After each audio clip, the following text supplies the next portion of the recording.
Yes, good morning everybody. As Jane said, our marketing department have done some spectacular timing today. And the TEF has obviously been announced this morning. I know people have been going through the results on the train and seeing where their institutions have come. I know some people are really happy, some people maybe not so. So what I'm just going to do for the next few minutes is just look at what the TEF is, because maybe not everybody knows, and then look at how as a supplier we can work with you so that your library plays the most important role that it can and adds as much value as it can to the student learning experience, which is key to the TEF. So just for those that don't know, there are three basic metrics that the TEF is being measured against. So student record data. So were the students retained? Did you do a good job at keeping students for the full duration of the course? The PISA performance returns, so 6 months after graduation, were students in a graduate level job? And also the NSS, which I know you're all familiar with and we all know is quite important. So in terms of learning resources and what the TEF was measuring, for a gold award, it's looking for physical and digital resources that are actively and consistently used. For silver, it's a high quality, physical and digital resources used to enhance learning, and bronze, that the physical and digital resources are used to further learning. So there's quite a distinction between the gold, where they're being actively and consistently used, and bronze, where they're just being used by the students. So in terms of the NSS, although the library NSS question wasn't used as part of the TEF rankings, then we still know that's a very important measure for libraries and for universities. So I thought it was worth just looking at the couple of questions that the TEF does, well, not quite take part in, but at least they must contribute to some extent. And the change between the first question, which has just been asked for the last few years about library resources, and then two new questions which are going to be introduced as of this year, actually. So there's slightly more depth in there, looking at library resources have supported learning well, and that students have been able to access course-specific resources when they needed to. I think we probably all know why all of those measures are important to universities, particularly for new students looking at where they might want to go to do their course. Also looking, obviously, to enhance the student learning experience. That's becoming increasingly important with the TEF. That's one of the key things it's trying to measure. And also to give public assurance that the money that they spend is being used wisely. And again, for the NSS, particularly for libraries, for you, you all know why it's important to you. It measures the satisfaction with how students are satisfied with the learning resources and the job that you're doing, the service that you're offering. It's used by libraries to benchmark, and we know from talking to some of you that you look at your peer universities and see how they're benchmarking on the NSS for the question that relates to libraries, and how does your particular institution relate to those? Are you doing a better job or a worse job or about the same? And we also know from talking to a number of customers that the NSS results can provide really important evidence to improve the services in the library. We know that there's a pretty direct correlation between a subject area getting a low NSS score and additional funding being made available. So obviously we all know the environment that the libraries have operated in has changed. Student fees have made a big difference to the way that the universities work, and particularly to student expectations. Resource lists has been one of the big outcomes, particularly in the last few years, that the students now expect those resource lists to be available and for the library to hold the resources on those lists. And again, we know that a number of you have done a lot of work around that, and we have a presentation later on today to go into a bit more detail at one university's experience. We also know that there's an expectation that the library will hold sufficient copy of key textbooks, be those print or digital. And that's part of the reason why we have a partnership with Cortext. Again, we'll have a bit more detail about that later. And also that universities may provide personal copies of some key resources, which is the kind of work that Cortext do. And also that students influence purchase decisions. We know the students are paying fees, and the library is one way that we can show very direct evidence of how those fees are being spent and that the students have a say in that. One of the other key things that we just wanted to pull out today as well was around demonstrating impact. That's something that's quite hard to demonstrate at the moment, but it is one of the key underlying metrics of the TEF.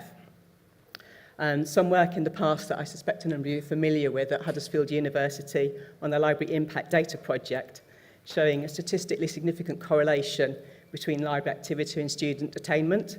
So the more the student goes into the library and the more books they borrow, the more journals they access, the more databases they work with, the better the outcome at the end of the day. So there's a really clear correlation there again between the part the library plays and the student's final outcome. So having said all of that, as a supplier, what can we do to support you in your role of providing a really good student experience? So one of the first things that we need is really high quality data. We can't give you access to the titles that you might want to buy, to be able to find new titles if we don't have good information quite early on in advance from the publishers so that we can display that on Dawson Enter. So that's, if you've got alerts up on Dawson Enter, that's the kind of data that we're using for that. It also allows us to match titles to library subject areas of interest. So again, when I was talking earlier about the relationship between a low NSS score and increased funding, this is the kind of role that we would play where a library might come to us and say, we've got X amount of pounds to spend to increase our holdings in this area, can you help us select titles? Obviously it facilitates discovery of newly published titles as well, so that you can find those on Dawson Enter when you're searching. And it's also essential for PDA profile matching. And the final thing that we do with that data is that we pass that on to third-party systems such as Sherman to provide that link between the student searching for the title and access to that book on your discovery systems. So obviously, resource lists have been a huge focus. I suspect that, actually, with a show of hands, how many libraries now have resource lists at their universities? Not quite everybody, but it's getting there, I'm sure. We know from the NSS comments that that's an area that students frequently cite. The importance of those resource lists, the accuracy of them, possibly the length of them. We know that some of those can be ridiculously long, more than a student could possibly read in their entire student life. So to be able to support that piece of work, we also have some information on Dawson Enter. So if you've not discovered that, there is an MIS report that will produce a list of all the new editions of titles that you've purchased from us in print or e over the past few years. We also offer a service via our customer services team or via your account manager that will match print titles to ebooks. So if you've got areas of stock that are perhaps high use or perhaps you need to make some more space in the library, we can look and see where we've got electronic versions of those titles that you could buy instead. And the other thing that has grown for us in the last few years as resource lists have become more important is our out-of-print service. We also know that a lot of titles on some reading lists are not actually in print any longer. So our out-of-print team has actually doubled recently to support that work. Another way that we can help is with the creation of course packs. We've done this in the past for some customers. So the kind of thing that you would typically give out to students in your first year, and they might get a pack of 3 or 4 books to get them started on their course. So we can help with identifying the titles that might form those course packs. We can obviously source large numbers of titles. We can do a deal with publishers and get competitive discounts on those over and above what we would normally be able to offer. We've also collated those in the past. So we physically got the books, put them into their packs of 4 and popped them into bags. And we've even gone to some campuses and distributed them as well. So that's one of the ways that we can help if that's of interest. E-textbooks is obviously a really important area, and we know a number of universities have been looking at platforms like Cortext to use that as a way of addressing the problem of insufficient print copies. It's also important if you're a university with a widening participation agenda that gives equality of access to students who perhaps don't have the funds to buy as many textbooks as they would like to, or they're just physically not on campus and can't get to the library. Obviously, the Dawson and Cortext partnership, which we'll be talking about later on, will bring the e-textbooks that you've purchased from Cortext and the Dawson era textbooks onto a single platform, which is obviously a much better experience for the students. And there's also some advanced analytics on there as well, which is going to become increasingly important with the TEF as we try to prove that the resources are actually enhancing the learning. I've touched on this a little bit already around student selection and demonstrating the role that students play and how their tuition fees are spent. We know that, again, from the NSS free text comments, that students will often suggest books that the library may wish to purchase, so they're directly contributing to building that breadth and depth of collection. And we also know from talking to you, but particularly around the work that a number of libraries have done on PDA, that the titles that students are selecting actually get higher use than the titles that the library has selected. So the students are obviously doing a really good job of finding those titles and either recommending them to their friends, or they're just titles that students prefer to read. So just moving on to PDA. Obviously, a lot of you will be familiar, you will have done PDA projects with us or with competitors in the past. Usually a curated collection of ebooks, sometimes targeted in an area that's got a low NSS score. And we also know that there's a slightly different way that some libraries are now working. So instead of buying titles on a reading list, they might buy the essential and mandatory reading, but the more background and depth reading, they might be using ebooks for that instead. So they put those titles as PDA type titles on their library systems, and then the students trigger the purchase in real time at the point that they know that they need that book. And that's a really good way of demonstrating that you're buying books that the students actually want to use. And it also makes sure that your budget goes as far as possible, because equally you're not buying books that the students don't use. And obviously, so that helps with demonstrating return on investment, which I know more libraries have started to look at as a concept, as a business. It's something we do all the time anyway. But that's just being able to demonstrate that what you're buying is earning its keep, that you're buying the right material, and the students are really using that heavily. And then more books initiatives. I know, again, a lot of libraries have these in place with dedicated funds, particularly to be spent by the students. So that could be students filling out forms, it could be suggestions coming into the reference desk perhaps. We know that some libraries target that towards final year students, specifically to support their final year research projects. There's obviously some kind of canny marketing going on in there, because those are the students who are filling out the NSS scores, so the better experience they have towards the end of their course, hopefully the higher the NSS score would be. And those books are purchased through a variety of means. It could be interlibrary loans or borrowed from another library, or it could be outright purchased, depending on what the library feels is appropriate. Final area that we've worked with libraries on in helping with student satisfaction is around buying lists. We've actually, yesterday, we got a list from one library of 700 titles for a leisure reading collection. Could we help them spend their money? Well, of course, we can help you do that. So, because they wanted adult fiction, we were able to work with our colleagues at BLS on the public library side, who've got really good expertise in identifying and buying this kind of material. So they helped us put together a really good list of titles for this particular library. Again, we can do buying lists if you've got new courses starting, or again, you've got areas with a low NSS score. We can pull together lists based on how many titles that we've sold in the past, what we know are really popular titles. On the ebook side, we can certainly pull out the titles that get the most heavy use, and we can use that to pull together a list of really good new resources that you might want for your library. And the final thing, which has been a big project for us over the last year, is opening day collections. So these are for brand new builds where we will provide the library with everything it needs to get going.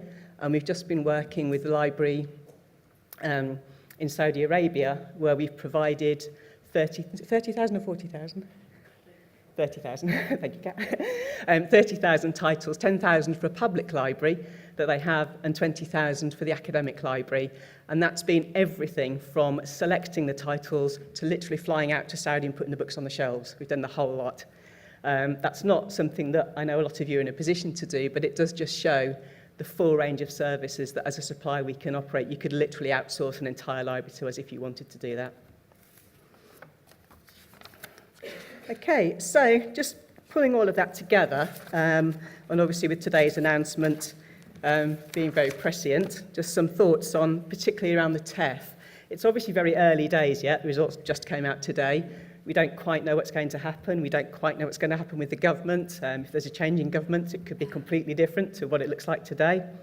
But as it stands, we know that the TEF is going to change the services and resources that students require, because what it's looking for are resources that are actively and consistently used to enhance learning. I suspect that a lot of those resources don't exist yet. I was at the Academic Booksellers Conference a month ago, and there was a lot of discussion there around much more online, interactive type of material, so quite a move away from the traditional textbook into something much more interactive with the students playing a really key role, sometimes in creating that content as well as actually engaging with it. We also expect that there's going to be tighter integration between the library and the academics. For the academics to get a good score for their subject area, they're going to need to demonstrate that they're working with the library and helping the library to buy those resources that are going to enhance that student learning. And just helping to identify those resources that get the highest student engagement. There are some challenges around that because we haven't really got any metrics to measure engagement. We don't have a set similar to the counter reports that we can use to look at how do you measure the value of a learning resource and how much that has moved on the student's learning. That's quite a difficult thing to measure at the moment. Particularly with print, at least with e-resources, you can measure the engagement, you know what pages the student went to, you know how long they spent reading the piece of text or the article they were asked to look at. Much harder with print to be able to do that, and most libraries are still quite print-based. So we suspect there's going to be new workflows and models of acquisition. We don't quite know what those will be yet, but obviously we'll keep working very closely with you and Core Text and the publishers to identify what those might look like.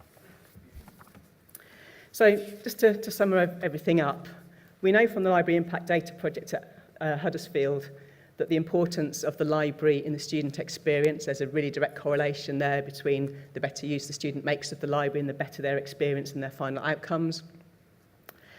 We think there's going to need to be increasingly close working between all parties involved to develop those new services to support the TEF when we get a clearer idea of what that actually means. And as part of that, we're already starting to lay the foundations for those pieces of work. And Jane talked about the round tables that we had earlier on this year, where we had publishers and librarians and our staff having some really good conversations about some of the key areas that libraries are interested in. And if we can work together to do all of those things, then I think we can be in a really good position to help you support the work that you need to do to make sure that you're playing as strong a role as you can at your institution in making sure that you get a really good TEF score and really good NSS results as well. Thank you.